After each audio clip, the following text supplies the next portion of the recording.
जनपद रायबरेली में आगामी विधानसभा चुनावों की आहट होने के बाद लगातार राजनीतिक दलों के नेताओं की सरगर्मियां बढ़ गई हैं। जहां 2 दिवसीय दौरे को पूरा कर सपा के राष्ट्रीय अध्यक्ष अखिलेश यादव वापस लखनऊ के लिए रवाना हुए, वहीं आज कांग्रेस की राष्ट्रीय महासचिव प्रियंका गांधी वाड्रा लखनऊ से सड़क मार्ग से रायबरेली की ओर आईं। वहीं चुरवा मंदिर पर माथा टेक कर जिले में प्रवेश किया। इसके बाद वो शहर के रिफॉर्म क्लब में आयोजित शक्ति संवाद कार्यक्रम में पहुंची, जहां वो महिलाओं और छात्राओं से रूबरू हुई। वे कांग्रेस के लिए चुनावी समर्थन मांगेंगी। दरअसल कांग्रेस की प्रभारी अध्यक्षा सोनिया गांधी पिछले कई लोकसभा चुनावों में जिले की एकमात्र संसदीय सीट पर भारी मतों से जीतती आई हैं, लेकिन खराब स्वास्थ्य की वजह से वो लंबे समय से जिले के दौरे पर नहीं आई। उनकी अनुपस्थिति में प्रियंका गांधी जिले की बागडोर संभाले हुए हैं। यूपी में विधानसभा चुनावों को देखते हुए कांग्रेस अपने खोए हुए जनाधार को हासिल करने के लिए एड़ी चोटी का जोर लगा रही है। प्रियंका गांधी के कार्यक्रम जिले भर में लग रहे हैं। कल वे राहुल गांधी के साथ अमेठी में थी, वहीं आज उनका कार्यक्रम रायबरेली शहर के रिफॉर्म क्लब में शक्ति संवाद है, जिसमें वो महिलाओं और छात्राओं से रूबरू होंगी। कार्यक्रम में शामिल होने के लिए वो लखनऊ से सड़क मार्ग से आईं। रास्ते में चुरवा बॉर्डर पर स्थित हनुमान मंदिर में उन्होंने माथा टेका और पूजा अर्चना की। इस दौरान वहाँ पर कांग्रेसियों का भारी हुजूम लग गया।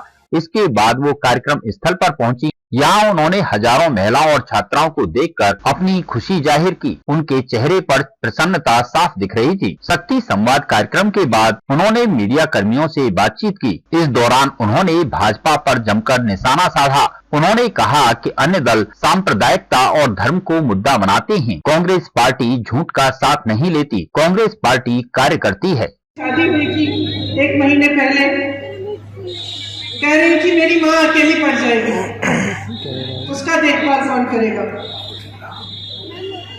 मेरे मन में आया कि इतना अत्याचार हो रहा है महिलाओं पे।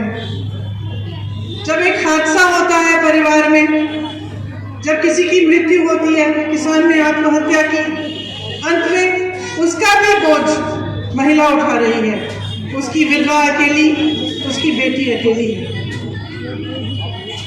तो बार बार यही दिखता है जहां जहां मैं जाती हूं कि महिलाओं का अत्याचार हो रहा है। यहां तक कि जब मैं गिरफ्तार हुई, मेरी पुलिस की बहनें हैं यहाँ, मैं गिरफ्तार हुई सीतापुर में, सुबह के 4 बजे थे। खूब लड़ी में, आपने देखा होगा, महिला पुलिस कर्मी मेरे साथ लड़ी। उनका कर्तव्य था, उन्होंने निभाया। 4 बजे मुझे जब जीप में बिठा के 2 महिला कर्मी, पुलिस कर्मी ले गए गिरफ्तार करके।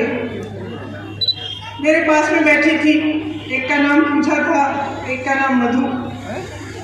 मेरे मन में आया 4 बजे ये यहाँ सड़क पे खड़ी हैं, अपनी ड्यूटी कर रही हैं, बच्चे घर पे होंगे, घर जाके परिवार भी संभालना पड़ेगा। मैंने बातचीत की थोड़ी उनसे, उनका भी शोषण हो रहा है, क्योंकि वो जिस तरह से काम कर रही हैं, कितने घंटे काम कर रही हैं, उसके बाद उनको घर भी जाना पड़ता है, घर को संभालना पड़ता है। जितना वेतन उनको मिलता है वो क्या काफी है? तो हर तरफ जहां जहां देखो महिला का शोषण हो रहा है।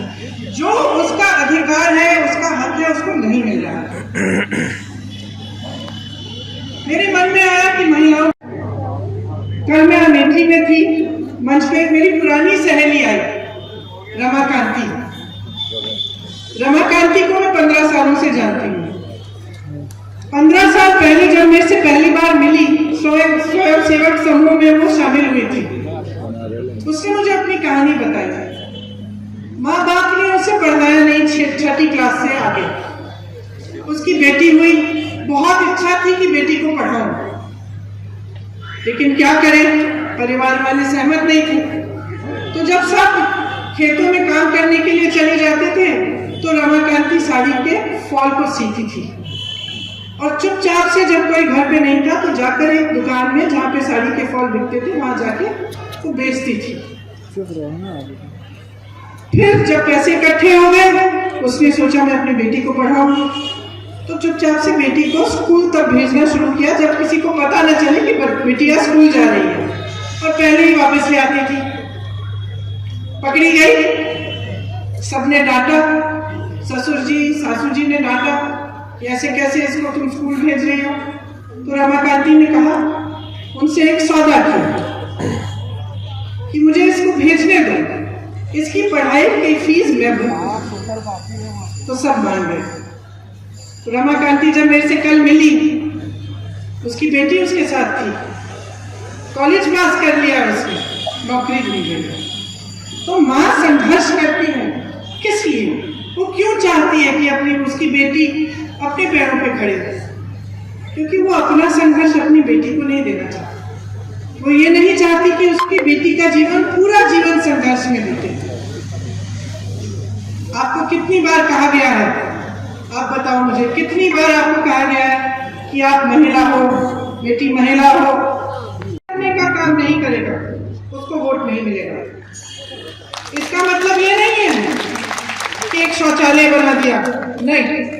इसका मतलब ये नहीं है कि एक गैस सिलेंडर पकड़ा दिया, नहीं। ये वोट लेने का माध्यम है, ये आपको सशक्त करने का माध्यम नहीं है। आपको पढ़ाएं लिखाएं, आपको नौकरी दें, रोजगार दें, आपको आगे बढ़ने की शक्ति दें, समाज में ऐसा बदलाव लाएं कि आपका शोषण न हो, जब आप पर अत्याचार हो तो आपकी सुनवाई हो। जहां जहां मैं जाती हूँ महिलाओं पे अत्याचार हो रहा है, उल्टा आरोप महिला पे लग रहा है, उस पे आरोप लग रहा है कि उसने क्या किया, जब अत्याचार उस पे है। जहां जहां जाती हूँ, महिला आती है मेरे पास या उसका परिवार आता है, वो मुझसे कहते हैं कि हमारा FIR दर्ज नहीं हो रहा है। उल्टा हम पे FIR दर्ज कर दिए हैं अपराधी ने, अपराधी के परिवार ने। तो ये पहले मुझे कांग्रेस पार्टी ने उत्तर प्रदेश का प्रभारी बनाया, तब से मैं उत्तर प्रदेश में जगह जगह जा रही हूँ, लोगों से मिल रही हूँ। 1.5 साल पहले पास में उन्नाव में एक लड़की का बलात्कार हुआ था और उसके बाद उसको जलाया गया था, उसकी हत्या की गई थी। मैं उस लड़की के घर गई। उस लड़की के घर में उसकी भाभी थी और उसके पिताजी। उसकी छोटी बेटी को धमकाया गया, उसे धमकाया गया, भाइयों को पीटा गया, उसके पिताजी को पीटा गया। उसके पिताजी ने कुछ नहीं कहा। कुछ समय बाद तो फूट फूट के रोने लग गए अचानक। और फिर उन्होंने मुझे कहा कि बेटी,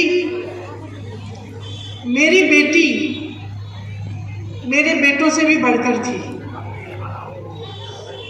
मेरी बेटी के साथ जो भी हुआ वो घबराई नहीं, वो लड़ी।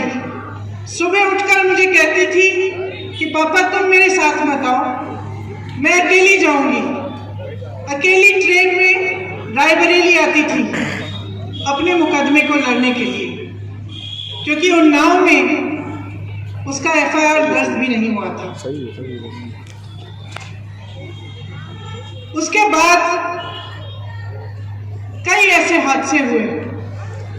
हाथरस में एक लड़की का बलात्कार किया गया, आपने कहा।